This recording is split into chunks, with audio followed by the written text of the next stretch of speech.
불일치의 문제가 가장 힘든 거죠. 맞추려고 하지만 하나도 안 맞는 거죠. 청년 때와 지금이, 지금과 내일이, 이런 식으로. 시간은 우리에게 많은 걸 쌓아놓거든요. 어떻게 살아왔는지. 내가 하나도 맞지 않는다고 한다면 깊이 있게 생각을 해봐야 되는 것입니다. 왜냐하면 그렇게 진실하지 않은, 또는 진리를 추구하지 않았을 확률이 높은 거예요. 진리를 추구하지 않, 진리만이 연결되는 거거든요. 진실한 것만이 일치가 되어지는 것인데, 세상을 따라 살아가다가 믿음의 방식을 또는 믿음을 또는 믿음의 삶을 내려놨다거나 했을 때 우리의 오늘의 모습이 돌이켜봤을 때 안 맞는 거죠. 행복을 위해 추구했는, 또는 가정을 위하여, 그것도 안 맞는 거죠. 본인의 어떤 나름의 성취를 위하여 살아왔으나 결국 남은 것은 본인의 자아 성취가 아니라 결국 남은 것은 피폐해진 자기밖에 남지 않은 이런 모습들, 그것이 무엇이든 간에 본래의 목적과 어떤 마지막 결론이라는 부분이 일치가 되지 않는 이런 모습들, 이게 바로 죄인의 결말입니다. 이 자체가 죄인의 결말. 원래 죄란 단절을 의미하는 거잖아요. 불일치를 의미해요. 불일치, 어긋남. 중심에서 빗나가는 거, 우리가 관역에서 빗나갔다, 안 맞는 거죠. 원래 저기를 향해 쌌는데 마지막에 관역에 딱 맞춰온 거 보니까 관역에 맞은 게 아니라 엉뚱한 데 맞고 있는 거죠. 구약적 개념은 뭡니까? 담을 넘어갔다, 선을 넘은 것이 이게 뭡니까? 이게 죄거든요. 울타리를 넘어갔다는 게 죄의 뜻인데, 어느 정도 범주 아래에서는 통용이 되고 이해가 되는 게 있는 것인데, 바르게 살기 위해, 행복을 위해 살아왔으나 결국 추구했던 것이 행복이 아니라 저쪽 어딘가에 가 있는 거예요. 이런 것들, 이게 죄의 모습입니다. 그러니까 죄의 문제를 해결하지 않으면, 또 우리 안에 거짓의 문제를 풀지 아니하면, 또 우리 안에 정말 진리, 더 나아가 긍정적으로 진리를 추구하는 삶이 아니라면 이 단절의 문제를 극복할 수가 없는 거예요. 우리가 이 단절, 죄로 인해 생겨진 단절, 창세기에 보면 많이 나오잖아요. 아담과 하와가 죄를 짓고 났을 때 아담은 하나님에게서 나온 거잖아요. 하나님 만들었잖아요. 근데 죄를 짓고 난 이후에 하나님과 아담이 불일치가 되는 거예요. 하나도 안 만나도 기쁘지도 않고 안 만나고 싶은 거예요. 그 숨었죠. 아담과 하와는 적어도 아담의 갈빗대를 취하여 만들어진 것이 서로 일치인 거예요. 내 뼈 중에 뼈, 살 중에 살인 거죠. 근데 죄를 짓고 난 이후에 불일치해요. 만나고 싶지 않은 거죠. 그냥 서로 그냥 남남이 되어버리고 마는. 아담도 마찬가지. 아담이 흙으로 만들어진 존재이기, 인간과 흙은 서로 어찌 보면 호흡이 있냐 없냐에 따른 것 다르긴 하지만 존재는 같은 존재일 수 있는 거예요. 근데 흙이 인간한테 가시덩굴과 엉겅퀴를 내는 불일치의 문제가 생겨진다는 거죠. 그러니까 이 죄가 들어오고 거짓이 들어오면 단절의 문제, 불일치의 문제가 극복이 되지가 않는 거예요. 원인은 한 가지, 예수님을 칠 증거를 찾는다. 예수님과 완전 반대된 삶을 사는 거죠. 이런 부분에서 우리 인생을 돌아보면서 예수님 그런 말씀하시죠. 나를 떠나서는 너희가 아무것도 할 수 없습니다. 요한복음 15장 5절에서 나를 떠나서는 아무것도 할 수 없는, 그러니까 꿰어지지 않는 인생을 사는 거죠. 열심히 살아가서 나달에 불과한 것이요, 알고 봤더니 거짓인 거예요. 거짓인 것이죠. 이런 아주 그냥 일반적 교훈의 말씀들이 본문에 나와 있는 것. 가장 중요한 것은 이거예요. 이 오늘 본문 속에서 예수님이 정말로 일치되어야 할 한 지점을 얘기를 합니다. 그것은 바로 종말에 관한 얘기죠. 종말에 관한. 오늘 예수님께서 그런 말씀하십니다. 내가 제자에게 먼저 물어보죠. 네가 찬송받을 이의 아들 그리스도냐? 하나님의 아들이면 네가 그리스도냐? 마가복음 1장에 이렇게 하나님의 아들 예수 그리스도의 복음의 시작이라 이렇게 시작을 하죠. 그죠? 예수님은 하나님의 아들이요 그리고 그리스도이십니다. 그렇게 물어봤을 때 내가 그니라고 말하면서 그러면서 중요한 얘기를 하십니다. 중요한 얘기. 인간이 반드시 그 지점에서 일치되어야 할, 그러면서 뭘 말씀? 인자가 권능자의 우편에 앉은 것과 하늘 구름을 타고 오는 것을 너희가 보리라. 요거 굉장히 중요한 구절인데 좀 짧게만 해석을 하겠습니다. 짧게만 설명을 하면 예수님이 이 땅에 그리스도로 오신 거거든요. 하나님이 예수님을 이 땅에 보낸 거예요. 왜 보냈을까? 먹을 것, 마실 것, 입을 거가 아니라 마지막 한 날, 마지막 그날, 마지막에 있을 종말의 그날, 심판받아 인간의 이생의 유한한 삶이 끝나고 나면 영원으로 이어지는 그 세계 속에, 그러니까 진정으로 시간이라고 말하기도 어려운 영원한 세계를 구원하시기 위하여서 하나님이 메시아를 보내신 거예요. 그러니까 결국 예수님이 우리에게 그리스도로서 이해되고 믿어지고 생각되어지고 정말 그렇게 우리의 삶에 믿음으로 작용이 되려면 예수님이 말씀하신 인자라는 심판적 개념 속에서의 마지막 날에 예수님이 다시 오셔서 그리고 심판하실 것이라는 그 종말에 관한 이해가 있어야지만, 그게 있어야지만 예수님이 그리스도로 이해되고 생각되고 전화가 믿어지는 거예요. 근데 사람들이 이거를 생각을 안 하는 거예요. 유한의 개념 속에서 이 땅이 전부인 줄 알고, 땅의 것이 최고인 줄 알고, 그리고 60, 70, 80, 90, 100년까지 살면 다 되는 줄 알고 살아가는 거죠. 예수님이 별 의미가 없는 거죠. 의미도 없고 깨닫지도 않는 거죠. 의미가 없으니까 깨달을 이유도 없고 예수님께 다가갈 생각도 못하는 거죠. 근데 예수님이 내가 그다 라고 말씀하신, 내가 왜 그이며 내가 왜 메시아로 이 땅에 왔는지 아느냐, 인자가 권능자 우편에 앉은 것, 나는 결국 하나님의 아들이요 하나님 같은 위치에 있으며 하늘 구름을 타고 오는 것을 올 것이다. 근데 너희가 그걸 볼 것이다. 이렇게 말씀하면서 결국 이 부분에 있어서 우리가 이제 이 부분에 있어서 일치를 시켜야 되는 거예요. 사실요, 인생을 우리가 이제 여러 인생을 살아가지만 행복을 추구하고 또 나름의 무언가를 추구하며 살아가는데 잘 안 됩니다. 그게 안 되죠. 인간의 본성 자체가 그러해서 잘 안 되지만 애쓰고 노력해야 됩니다만, 결정적으로 진정한 재판은 아직 끝난 게 아니다. 이 재판이 중요한 게 아니라, 이 세상에서 예수님이 지금 법정에 서 있는 이 재판이 중요한 게 아니라 진짜 재판은 아직 오지 않았다. 니네가 이거를 기억하고 여기에 맞춰 살지 아니하면, 결국 이 본문이 이렇게 예수님의 순환과 고난 당하심에 관한 얘기지만 결국 맨 마지막에 너희들이 이렇게 이 마지막 재판, 마지막 그날에 대한 준비를 하지 않은 모습으로, 전혀 이렇게 일치되지 않는 모습으로 등장하게 될 것을 본문은 말씀을 또 해줍니다. 일단은 예수님이 하신 말씀을 좀만 더 보면요, 예수님이 그런 인자가 권능자의 우편에 앉은 것과 하늘 구름을 타고 오는 것을 너희가 보리라. 그 C.S. 루이스가 쓴 그 에세이집에 그 피고석의 하나님 또는 피고인석의 하나님의 그런 얘기가 있습니다. 그러면서 거기에 그런 얘기를 합니다. 고대인들, 옛날 사람들은 죄의식이 민감했으며 그리고 죄의식이 민감했으며 자기가 피고인으로서, 내가 죄를 지은 사람으로서 하나님 앞에 나아가듯이, 하나님께 심판관에게 나아가듯이 하나님께 나갔었는데, 대부분의 현대인들은 그 역할이 맞바꿔서 하나님을 죄진분으로 앉혀놓고 또는 예수님을 죄진분에 앉혀놓고 우리가 재판장 또 우리가 어떤 위치에 서 있는 것처럼 그렇게 이제 바뀌었다는 얘기를 이제 그 피고석의 하나님이라는 이제 책에서 얘기를 하거든요. 그러니까 죄의식이 전혀 없고, 그리고 인간 자체가 이제 심판의 주권자가 되어 있어서 오히려 하나님을 정죄하고 심판하는 그런 장면 속에서 인간이 삶을 살아간다는 거예요. 그러니까 애초에 내가 죄를 짓고 마지막 심판을 받아야 될 피고인 또는 죄인의 개념으로 신앙생활을 하지 않는 거예요.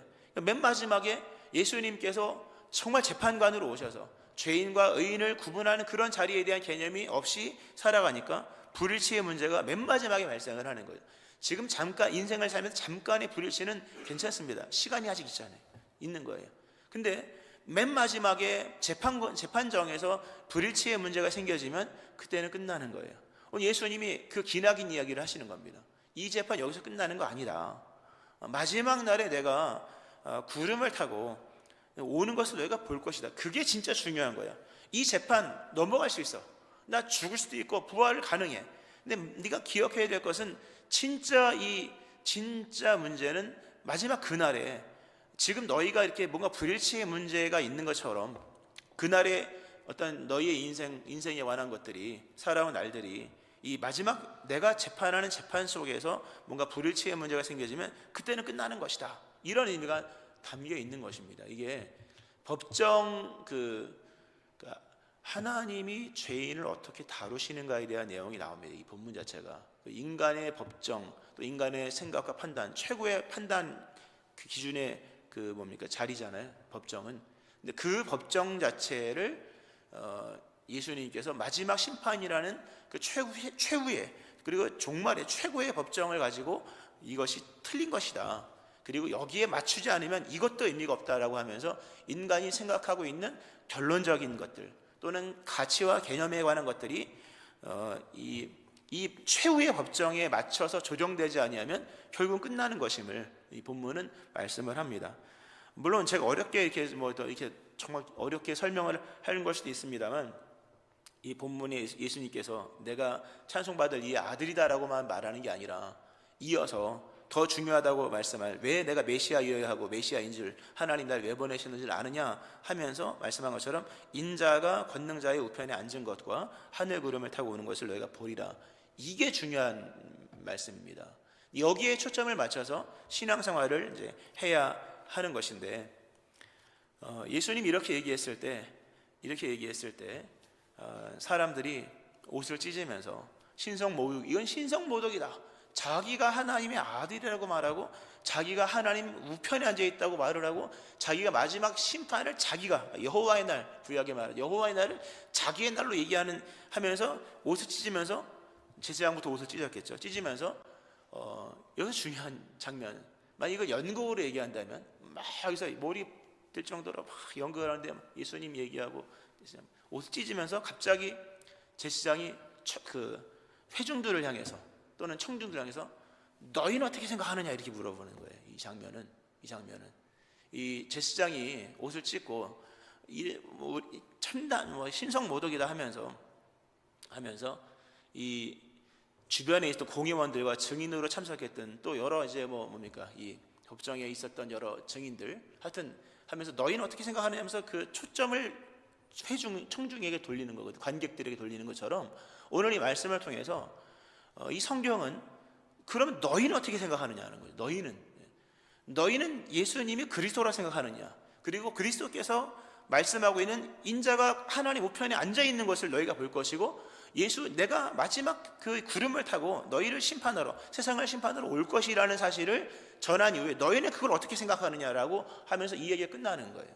그러니까 우리로 하여금 이제 우리에게 화살이 날라온 거죠. 우리에게 이 질문을 제시를 하는 겁니다. 그리고 우리는 이 질문 앞에서 어떻게 생각하는지를 각자 얘기를 해야 되는 거예요. 딱 그런 컨셉입니다. 그런 컨셉. 그래서 마치 연극 막 몰입도 있게 보는데 갑자기 너희는 어떻게 생각하느냐 이렇게 물어보는 이런 장면이 아주 중요한 얘기입니다. 무수한 대화가 오가는데 하나도 맞지 않고 예수님도 말씀하시는데 먼 얘기 같고 너희는 이런 이야기들을 가지고 어떻게 생각하느냐. 참 귀한 제목입니다. 예수님이 이렇게 먼 이야기를 하시고 그리고 한참 뒤에 있을 이야기를 하셨는데요.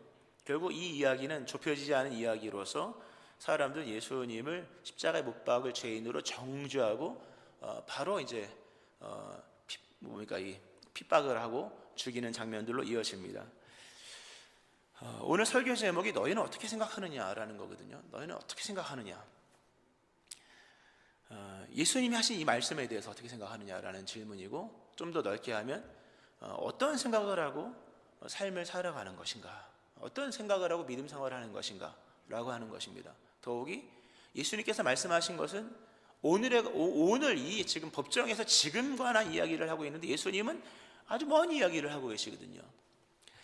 헬렌 켈러 여러분 아실 겁니다. 헬렌 켈러가 1880년부터 1968년 비교적 최근까지 산 분이죠. 유명한 분이죠. 미국 출생 이후 1년 8개월 만에 이제 시력과 청력을 상실했습니다. 청력을 보는 것과 듣는 능력을 상실했거든요. 근데 우리가 잘 아는 것처럼 그분은 여러 가지 책도 쓰고 많은 사람들에게 희망을 주고 하여튼 엄청난 일을 많이 했습니다. 우리가 전체적인 건 몰라도 어쨌든 그런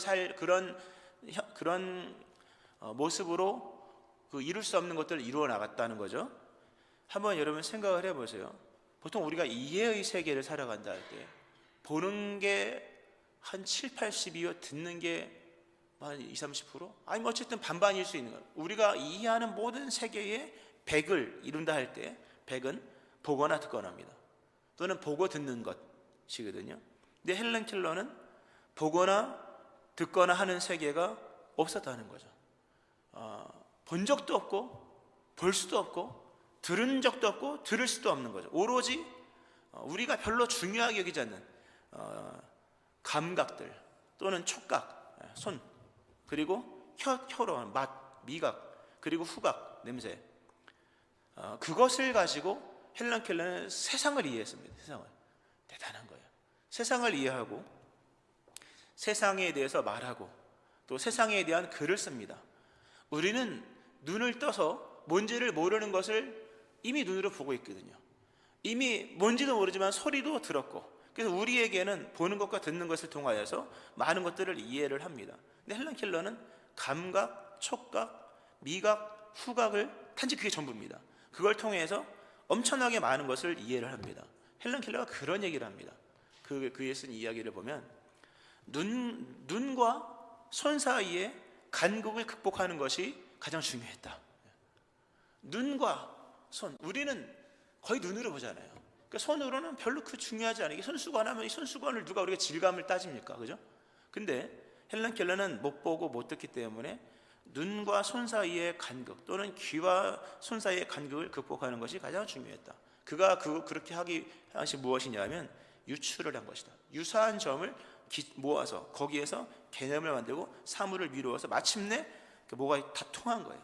그래서 우리가 생각하는 것과 같은 개념 속에서, 물론 얼마나 일치됐는지는 알 수 없으나 충분히 소통이 가능한 개념을 확보하여서 오늘 우리에게까지 엄청난 도전을 주는 거죠. 이 간극의 문제를 어떻게 극복할 것인가. 이 불의한 재판정에서 예수님은 최후의 재판이 있을 거라는 말씀을 하십니다. 그리고 내가 그다라는 말씀을 하면서 내가 하나님 우편에 앉아 있는 이런 여러 가지 이야기를 합니다. 근데 그 이야기가 먼 거죠. 간접적일 수밖에 없는 그 어떤 일들의 세계를 우리가 어떻게 이해할 것인가, 또는 지각되지 않는 그런 세계를 어떻게 이해할 것인가. 이게 믿음이에요, 여러분. 믿음은 그렇게 막 만져지고 보여지고 하는 게 아니거든요. 고린도 후서 2장 9절에 보면 9절부터 기록된 바 하나님이 자기를 사랑하는 자들을 위하여 예비하신 모든 것은 눈으로 보지 못하고 귀로 듣지 못하고 사람의 마음으로 생각하지도 못하였다 함과 같으니라. 하나님의 세계 앞에서 우리는 헬런 켈러보다 더 심각한 사람들인 거예요. 헬런 켈러 못 보고 못 들었잖아요. 결국 그는 보거나 듣거나가 아니라 다른 방법으로서 유추라고 하는 정말 굉장한 방법이죠. 유추를 통하여서 그에게 주어진 것을, 물론 그 유추가 신앙은 아닙니다. 그러나 어쨌든 제한된 세계를 이해하는 것이 가능하다. 하나님 우리를 예비해 놓으신 것들, 그것이 심판이든 아니면 그것이 영생이든 구원이든 간에 하나님께서 자기를 사랑하는 자들을 위해 예비하신 모든 것은 눈으로 보지 못하고 귀로 듣지 못하고 사람의 마음으로 생각하지 못하였다. 우린 다 헬런 켈러 같은 존재인 거죠. 어떻게 그것을 이해할 수 있을까? 이게 우리 숙제예요. 이거를 풀지 못하면 모르는 거예요. 모르는데 무슨 믿음이겠으며, 모르는데 무슨 아멘이 있겠습니까? 다 거짓말인 거예요. 어떻게 그것을 할 수 있느냐? 물론 고린도 전서에서 이렇게 말씀합니다. 오직 하나님이 성령으로 이것을 우리에게 보이셨으니 성령은 모든 것 곧 하나님의 깊은 것까지도 통달하시느니라. 성령으로 보이셨다. 굉장히 중요한 이야기죠.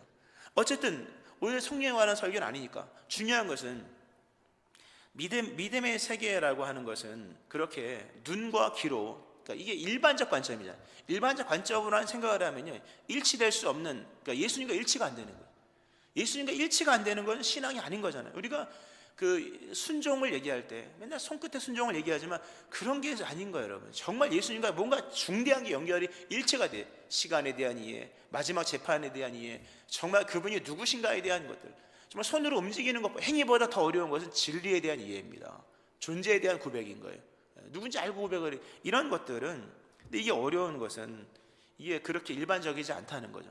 헬런 켈러에게 주어진 과제는 오늘 우리에게도 주어진 과제예요. 그러므로 우리가 이 세상이 추구하는 방식이나 생각들 가지고 그리스도 예수님께 접근을 하면요, 불일치의 문제에서 벗어날 수가 없는 거예요. 성경에 그런 말씀이 있죠. 너희는 이 세대를 본받지 말고 오직 마음을 새롭게 함으로 변화를 받아 하나님의 선하시고 기뻐하시고 온전하신 뜻이 무엇인지 분별하도록 하라. 로마서 12장 2절. 워낙 유명한 말씀. 이 세대를 본받지 말래요. 이 세대를 본받지 않아요. 그리고 마음을 새롭게 해야 하나님의 선하시고 기뻐하시고 온전하신 뜻이 무엇인지 분별할 수 있다.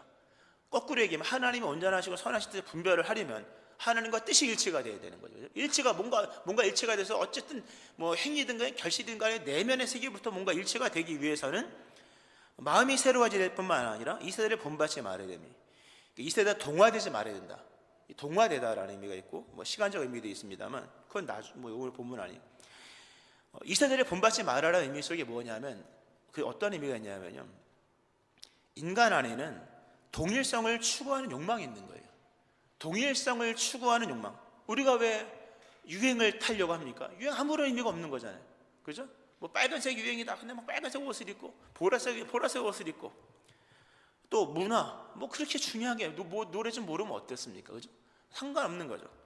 또 어디에 소속을 하려고 그죠? 끝까지 어디에 소속을 하려고 이런 것들은 다 동일성을 추구하는 욕망인 거죠. 그래서 사람은 나도 모르는 사이에 동일성을 추구하는 욕망 속에서 한 곳에 모이기를 그와 같이 동일한 생각을 하기를 갈망하는 거죠. 다 세상적 방식인 거예요. 세상적 방식. 바벨탑은 모두 한 곳에 모였잖아요.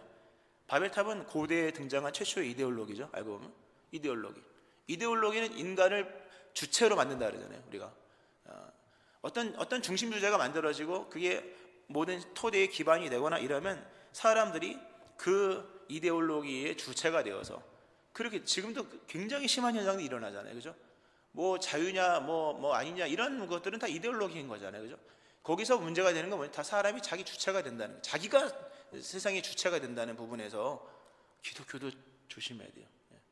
하여튼 그러니까 우리가 이 세상을 살아갈 때 세상과 동일성을 추구하는 욕망이 우리 안에 있어서 그런 개념으로 보는 것과 듣는 것이 전부인 것처럼 살아가는 세상 속에서 그렇게 믿음 생활하면요 불일치의 문제를 해결할 수가 없는 거예요. 하나님이 바벨탑을 흩으시잖아요. 그죠? 동일성에서 나와야 될 것이요. 그리고 소돔과 고모라에서 끌어당겨잖아요. 그죠? 거기 있으면 다 죽는 거예요. 그렇게 사고하고 그렇게 생각하다가는 다 죽는 거죠. 오늘 이 불의한 법정에서 예수님께서 아주 머나먼 이야기, 아주 기나긴 이야기, 그리고 알지도 못할 정말 이상한 이야기를 하셨을 때, 근데 그걸 결국 어떻게 생각하냐면 그거를 죽여야 되고 그걸 없애야 되고 이런 말하는 예수를 사용해 줘야 된다고 생각을 하고 있는 이 장면을 보면서 오늘 우리가 믿음 생활을 하는 사람으로서 오늘 본문은 너희는 어떻게 생각하느냐라는 질문을 하는 거죠. 만약 우리가 이 세대의 개념처럼 생각을 한다거나 또는 이 세상 사람들처럼 일반적 방식으로 생각을 한다면 예수님이 말씀하신 종말이나 또는 구원이나 또 그리스도 예수님이 말씀하신 이것이 첫 번째라고 말하는 그 뜻과 우리 사이의 간극이 좁혀지지 않을 거예요.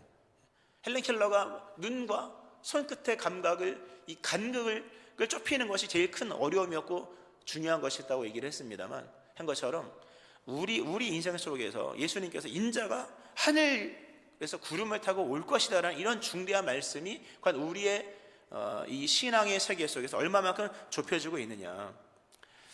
말씀 맺으면서요. 예수님께서 말씀하신 내가 그니라. 내가 하나님의 아들이다. 하나님의 아들이요. 마지막 날에 내가 심판자로 올 것이다. 이 법정은 최후의 법정이 아니다. 최후의 법정은 나중이다. 여러분 우리가 생각하는 일반 세상이 생각하는 세상의 전부는 이게 전부가 아니라는 거예요. 예수님이 죽으신 이유는 부활을 위한 거거든요. 우리의 이해, 우리의 신앙, 우리의 기준, 우리의 가치 아니면 종말이든 이 어떤 거든지 간에 다시 한번 이렇게 깊이 있게 생각을 해보면서